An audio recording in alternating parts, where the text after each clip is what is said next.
नमस्कार, मैं अशोक कुमार पांडे। स्वागत है आपका टीसीएच पर। हाजिर हूं इजराइल, फलस्तीन, लेबनान, ईरान, मिडिल ईस्ट और इसके बहाने सारी दुनिया की खबरें लेकर। जो तस्वीर आप देख रहे हैं इस समय स्क्रीन पर, वो तस्वीर है डॉक्टर महमूद अबू शाहादा की।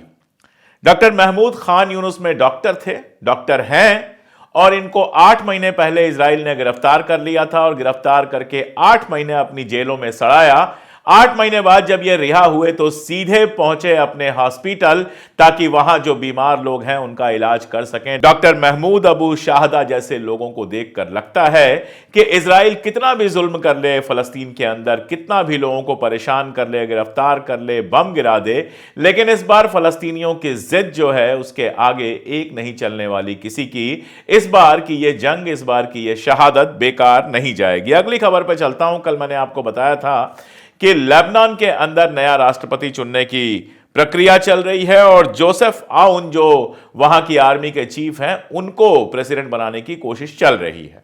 असल में अमेरिका, फ्रांस और सऊदी अरबिया तीनों ने मिलकर जोर लगाया हुआ था कि कैसे भी जोसेफ आउन जो है वो वहां के चीफ बन जाए, वो वहां के राष्ट्रपति बन जाए। लंबे समय से वहां पर कोई राष्ट्रपति नहीं थे, इसके बाद प्राइम मिनिस्टर चुनना है। जोसेफ आउन का लेबनान का राष्ट्रपति चुना जाना अपने आप में बहुत इंपॉर्टेंट है। रीजन यह है कि अमेरिका कैसे भी अपने एक आदमी को वहां बिठाना चाहता था।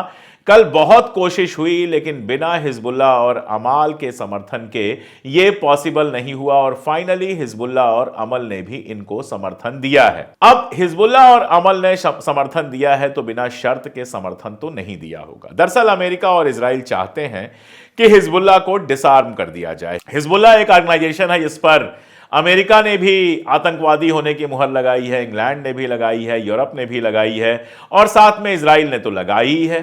सऊदी अरबिया भी उसको मानता है आतंकवादी, लेकिन वहां के कानून के हिसाब से, लेबनान के कानून के हिसाब से हिजबुल्लाह की जो मिलिशिया है उसको आर्म रखने का, हथियार रखने का पूरा हक है।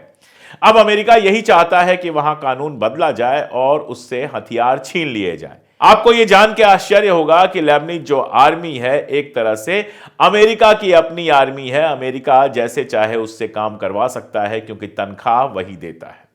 हिजबुल्लाह का वजूद ही इसलिए आया क्योंकि लेबनान को पूरी तरह से अमेरिका ने क्रिपल करके रखा था, तो वहां पर अपनी सिक्योरिटी के लिए इजराइल से और बाकी सबसे अपनी सिक्योरिटी के लिए हिजबुल्लाह का वजूद हुआ और वहां की जनता का एक हिस्सा है जो हिजबुल्लाह के साथ खड़ा है। हिजबुल्लाह के भी एमपीज हैं, अमल पार्टी से हिजबुल्लाह निकला है, अमल पार्टी का ही आर्म ऑर्गेनाइजेशन हिजबुल्लाह है, तो अमल के एमपीज हैं, प्रो रेजिस्टेंस एमपीज हैं जो हिजबुल्लाह को सपोर्ट करते हैं और बिना उनके वोट के इस बार राष्ट्रपति चुना जाना संभव नहीं था, तो उन्होंने फाइनली वोट दिया है।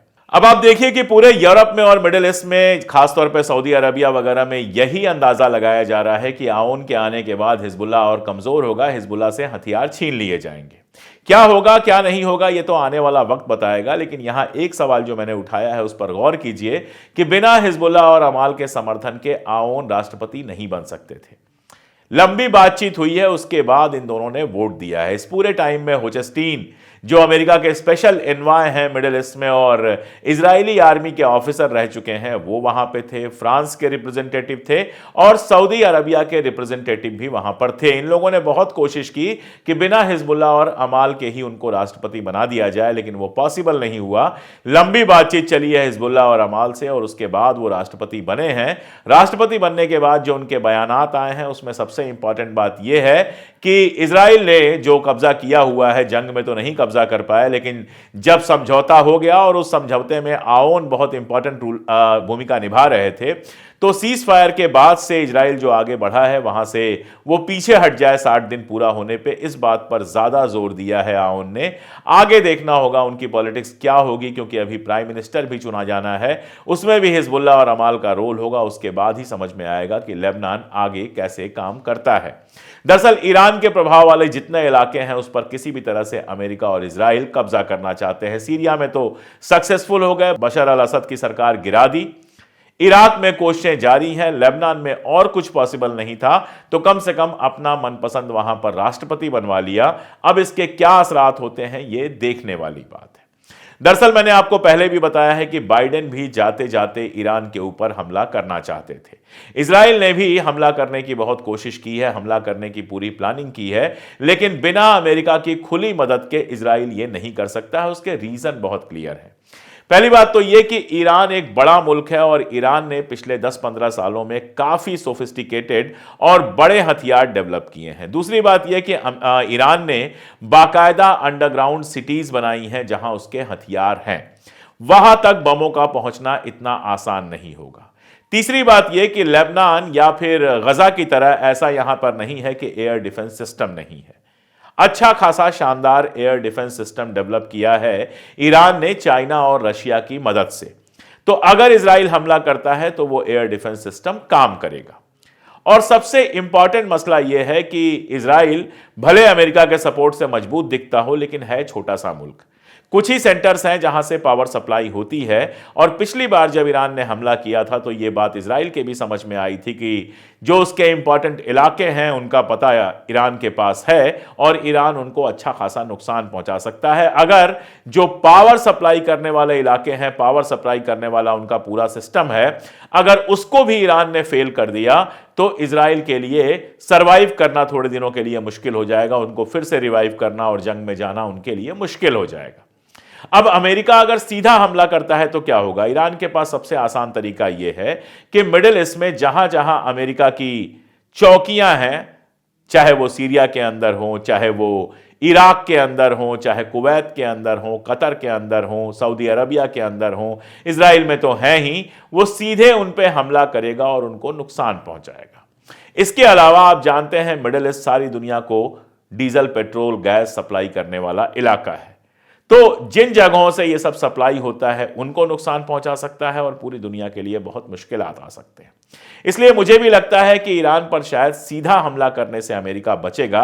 ईरान को धीरे धीरे कमजोर करने की कोशिशें हो रही हैं, चाहे वो सीरिया में जो कुछ हुआ हो, चाहे लेबनान में हुआ हो, चाहे इराक में जो कोशिशें चल रही हैं, ये सिर्फ इसीलिए हैं कि ईरान को जितना कमजोर किया जा सकता है उतना कमजोर किया जाए। और उस पूरे खेल में टर्की और सऊदी अरबिया जैसे मुल्क बहुत ज्यादा एक्टिव हैं, क्योंकि ईरान अगर कमजोर होता है तो इनका जो इंपॉर्टेंस है वो मिडिल ईस्ट में बढ़ जाएगा। टर्की ने तो सीधे सीधे सीरिया में सरकार गिराने में मेन रोल अदा किया।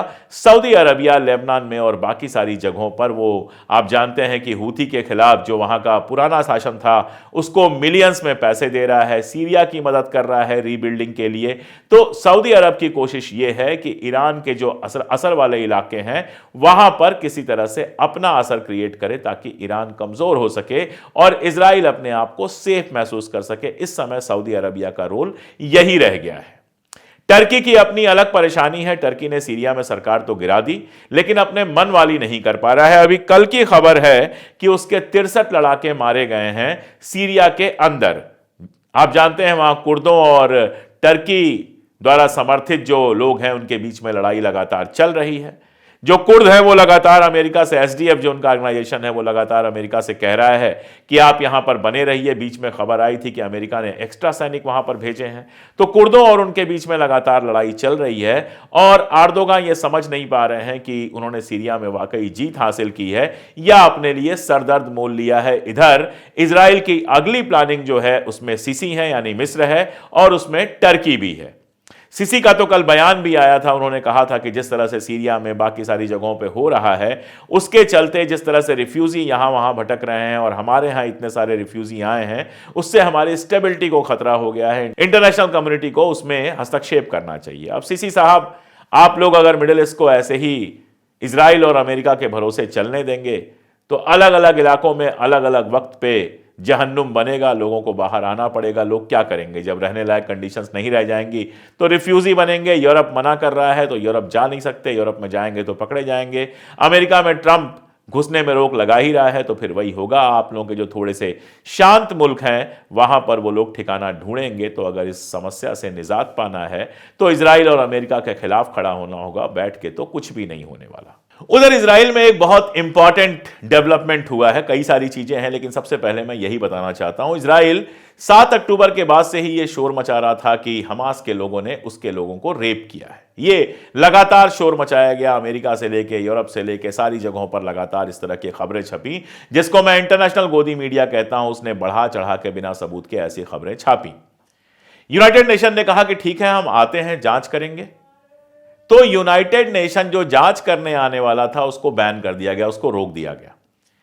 और कारण यह बताया गया, इजराइल के अपने महिला संगठनों ने यह कारण बताया कि अगर यूनाइटेड नेशन जांच करने आएगा तो उसको पता चल जाएगा कि रेप हमास के लोगों ने नहीं किया था, इजराइल लगातार कर रहा है उनके ऊपर, जिन फलस्तीनियों को उसने गिरफ्तार किया है और गजा के अंदर लगातार इस तरह की हरकतें कर रहा है। खबरें जो आई थी, आपको पता है कि एक फलस्तीनी आदमी जिसको गिरफ्तार किया गया था, उसके साथ इजराइल की आर्मी के एक बंदे ने रेप किया था और उसके समर्थन में पूरा इजराइल खड़ा हो गया। तो यह बात बिल्कुल क्लियर है अब तो कि हमास ने जो हमला 7 अक्टूबर को किया था उसमें रेप जैसी, जिना जैसी कोई बात नहीं थी। जब जांच खुलने की बात आई, जब तक शोर मचा रहे थे, जब जांच खुलने की बात आई तो अब यूनाइटेड नेशन से जांच कराने तक को तैयार नहीं है। इजराइल ने 7 अक्टूबर के बाद सारी दुनिया से इतने झूठ बोले हैं जिसकी आप कल्पना भी नहीं कर सकते। लगातार वो झूठ बोलता जा रहा है। बच्चों को जलाने वाली जो खबर थी वो झूठी निकली, रेप की खबर झूठी निकली और ऐसी ही कितनी सारी और खबरें झूठी निकली हैं। हालत यह है कि कुछ लोग लालच में या डर के मारे आईडीएफ की मदद कर रहे हैं। गजा के कुछ लोग हैं जो डर के मारे या फिर लालच में आईडीएफ की मदद कर रहे हैं। कल यह खबर आई थी कि ऐसा एक आदमी जो आईडीएफ की मदद कर रहा था, जो इजराइल की मदद कर रहा था, उसको भी इजराइल के आर्मी ऑफिसर ने गोली मार दिया। आप समझ सकते हैं कि वहां किस तरह की पॉलिसी है कि जो मदद कर रहा है उसको भी गोली मार दी जा रही है। उधर गजा से जो खबर है वो और डराने और चौंकाने वाली है। हम आमतौर पे गजा की जो हेल्थ मिनिस्ट्री है उसके डेटा आपको देते रहते हैं, जिसके हिसाब से 45,000 के आसपास लोग वहां पर मारे गए हैं। अब लैंसेट ने, जो एक इंटरनेशनल इंस्टीट्यूशन है, उसने एक स्टडी की है और स्टडी करके यह बताया है कि गजा में जो लोग मारे गए हैं उनकी संख्या जो बताई जा रही है उससे 40% ज्यादा है। यानी 100 अगर बताया जा रहा है तो असल में 140 मारे गए हैं। जाहिर है कि जिन लोगों को यह कहा जा रहा है कि गायब हो गए हैं, जिनका कुछ पता नहीं है, उसमें से भी बड़ी संख्या ऐसे लोगों की है जो खत्म हो चुकी है। जंग चल रही है गजा में लगातार। कल 6 लोगों के मारे जाने की खबर आई थी, आज आईडीएफ के और 3 लोगों के मारे जाने की खबर है। असल में इनका टैंक था, मिलिट्री व्हीकल थी, उसको डेटोनेट कर दिया अल कासम के लोगों ने, जिससे कि वो व्हीकल पूरी तरह से खत्म हो गया। 3 लोग मारे गए हैं और 7 लोगों के घायल होने की खबर है। ये वो खबर है जो ऑफिशियल मीडिया में है। अब कितने मारे गए हैं, कितने नहीं मारे गए हैं, ये एग्जैक्टली बता पाना बहुत मुश्किल काम होता है, क्योंकि इजराइल इस तरह की खबर आसानी से नहीं देता है। इन सबके बीच सीज फायर की बातचीत जहां थी वहीं है। बाइडेन का एक कमेंट आया। बाइडेन ने कहा कि सीज फायर डील आगे तो बढ़ी है लेकिन अभी पूरी तरह से पक्की नहीं हुई है, और उन्होंने कहा कि इसका जिम्मेदार हमास है।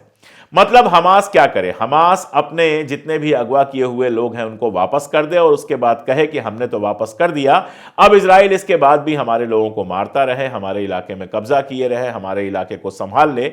अगर ऐसा हमास कहे तब तो ठीक है, लेकिन हमास अगर अपना हक मांगे, हमास कहे कि हमारे लोगों को भी रिहा करना पड़ेगा, हमास कहे कि जंग बंद करनी पड़ेगी, हमास कहे कि यहां से अपनी सेना हटानी पड़ेगी, तो बाइडेन साहब को लगता है कि हमास रोड़ा अटका रहा है। आप लोगों को वो तस्वीर याद होगी जब आइसक्रीम खाते हुए बड़ी स्टाइल में बाइडेन साहब कह रहे थे कि 1 हफ्ते के अंदर डील हो जाएगी। बाइडेन साहब को जरा याद करना चाहिए कि वो डील क्यों नहीं हो पाई। उसमें फंदा किसने डाला था, किसने उस डील को रोका था? आपके अपने नेतन्याहू ने उस डील को रोका था।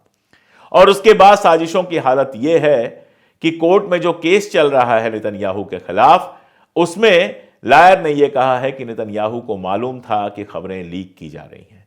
यानी पूरी खबरें लीक करके माहौल ऐसा बनाया गया कि कैसे भी सीज फायर ना हो पाए। लेकिन बाइडेन साहब नेतन्याहू का नाम नहीं ले सकते। नेतन्याहू उनको 100 गालियां दे, वो हमास के ऊपर ही उंगली उठाएंगे। अब बाइडेन और उनके जो ब्लिंकन साहब हैं वो भी कह रहे हैं कि डील बहुत क्लोज है और दोनों का ये कहना है कि अगर 20 जनवरी तक डील नहीं हो पाई तो इसके कागजात जो है वो ट्रंप को सौंप दिए जाएंगे ताकि आगे डील हो जाए। डील बड़ी आसान है, डील कोई मुश्किल नहीं है। बार बार हमास ये बात कह चुका है कि जुलाई में जो कुछ तय था उसको आप मान लीजिए कल डील हो जाएगी और डील हो जाने के बाद हूथी भी हमले करना बंद कर देगा, बाकी भी हमला करना बंद कर देंगे। लेकिन नेतन्याहू डील नहीं चाहता है, नेतन्याहू जंग चाहता है। जब तक जंग चलेगी तब तक उसकी सरकार बनी रहेगी। हूथी का मैंने आपको बताया था कि कल अमेरिका और इंग्लैंड ने हमला किया है तो हूथी दोबारा हमला करेगा। हूथी ने न केवल हमला किया है बल्कि मजाक उड़ाते हुए इजराइल का यह कहा है कि हमारी हाइपरसोनिक मिसाइलों को रोक पाना इजराइल के बस की बात नहीं। अब देखिए, हूथी छोटा सा मुल्क है और हूथी कोई बहुत मजबूत मुल्क नहीं है। लगातार सऊदी अरबिया से उसकी लड़ाई चली है, अंदर भी लड़ाई है और वहां भुखमरी की अपनी प्रॉब्लम है, गरीबी की अपनी प्रॉब्लम है। शायद अरब मुल्कों में सबसे गरीब कोई मुल्क है तो वो यमन है।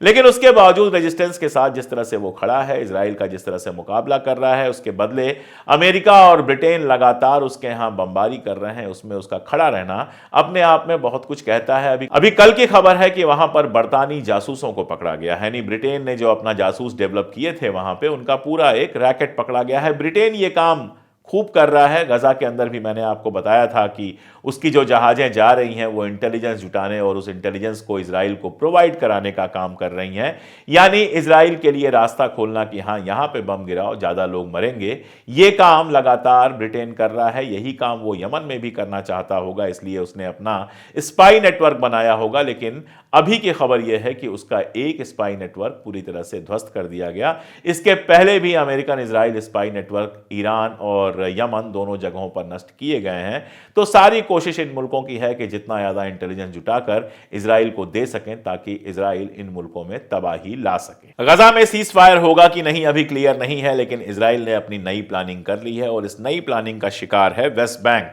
जेरूसलम पोस्ट एक खबर चलाता है और उस खबर में कहता है कि हमास और पीआईजे ये दोनों मिलकर वेस्ट बैंक में बड़ा कोई कांड करने वाले हैं जिसके लिए ईरान ने पैसा दिया है।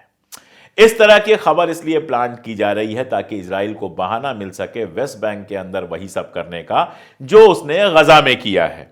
इसीलिए शिन बेट जो उनकी सिक्योरिटी एजेंसी है उसने भी एक बयान जारी किया है और जिसमें कहा है कि वेस्ट बैंक के अंदर जिस तरह से आतंकवाद बढ़ रहा है उसका मुकाबला करना चाहिए। यह सब सिर्फ माहौल बनाने का काम है। गोदी मीडिया जो इजराइल की है वो माहौल बनाती है ताकि इजराइल उसको दुनिया भर को दिखा के वेस्ट बैंक पे हमले को सही साबित कर सके कि हमें हक है वेस्ट बैंक में हमले का। इसलिए बहुत सीधी सी बात है कि सीज फायर जैसी चीज अगर होगी भी तो बहुत लंबी चलने वाली नहीं है, क्योंकि इजराइल का लालच है पूरे के पूरे फलस्तीन को, जो बचा खुचा फलस्तीन है गजा और वेस्ट बैंक में, उसको हड़प जाना।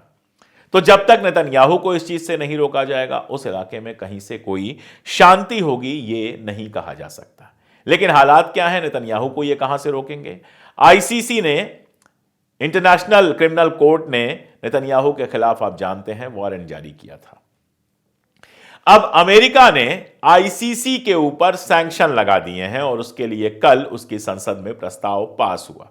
यानी चोर को नहीं रोकेंगे, चोर को जो चोर कहेगा उसको रोकेंगे। अमेरिका जब तक ये करता रहेगा मिडिल ईस्ट में कहीं ना कहीं आग लगती रहेगी। फौरी तौर पर उसको लग सकता है कि सीरिया में उसने कोई जंग जीत ली, फौरी तौर पर लग सकता है कि लेबनान में अपने पसंद का उसने राष्ट्रपति बना लिया। लेकिन जब लोग शांत नहीं होंगे, जब लोगों के अंदर खलबली मची रहेगी, तो आज जो आपको सीधा लग रहा है कल वो पलट जाएगा और वहां लगातार जंग जैसे हालात बने रहेंगे। अमेरिका जब तक नहीं सुधरता है कुछ नहीं कहा जा सकता, कुछ नहीं होगा। इन सब के बीच मजेदार खबर यह है कि नेतन्याहू ट्रंप का जो शपथ ग्रहण समारोह है उसमें नहीं जा पाएंगे। कल मैंने आपको बताया था कि ट्रंप ने एक ऐसा वीडियो पोस्ट किया था जिसमें नेतन्याहू को गाली दी गई थी। आज की खबर यह है कि इजराइल ने क्लियर किया है कि ट्रंप ने उसको कोई इनविटेशन, फॉर्मल इनविटेशन नहीं भेजा है। यानी जैसे मोदी जी यहां पे इंतजार कर रहे थे कि फॉर्मल इनविटेशन आए तो ट्रंप के शपथ ग्रहण में जाएं, वैसे ही नेतन्याहू भी इंतजार करने के बाद अब हार मान चुके हैं। नेतन्याहू को भी फॉर्मली बुलाया नहीं है ट्रंप ने। और मैं फिर कह रहा हूं कि सत्ता में आने के बाद ट्रंप क्या करेगा ये बहुत गौर से देखना होगा। एक पॉसिबिलिटी तो ये है ही कि और ज्यादा तेज कर दे जंग, और ज्यादा क्रूरताएं शुरू कर दे, और ज्यादा इजराइल की मदद करे। मदद की हालत यह है कि आप जानते हैं आग लगी हुई है, भयंकर आग लगी हुई है, कल भी मैंने आपको तस्वीरें दिखाई थी। जिस इलाके में आग लगी हुई है लॉस एंजलिस में, पिछले साल उसका बजट 20 मिलियन काट दिया गया था। इजराइल को और यूक्रेन को बिलियंस में पैसा दिया जा रहा है, लेकिन अपने इलाके में बजट काट दिया गया था। जो फायर फाइटिंग का उनके पास सामान था उसका एक हिस्सा यूक्रेन को दान कर दिया गया था। आज हालत यह है कि वहां पे आग लगी हुई है और स्टेट के पास ना पैसा है और ना ऑपरेटर्स हैं जिनसे वो आग बुझाई जा सके। पूरा लॉस एंजलिस जल के खाक हो चुका है, आग लगातार बढ़ती जा रही है और उसको अमेरिका बुझा नहीं पा रहा है। सीधी सी बात है, दूसरों के घरों में आग लगाएंगे, दूसरों के मुल्कों में आग लगाएंगे, तो कभी जब खुद अपने घर में आग लगेगी तो आग बुझाने का सामान मिलना बहुत मुश्किल होगा। आज के लिए इतना ही, बहुत शुक्रिया।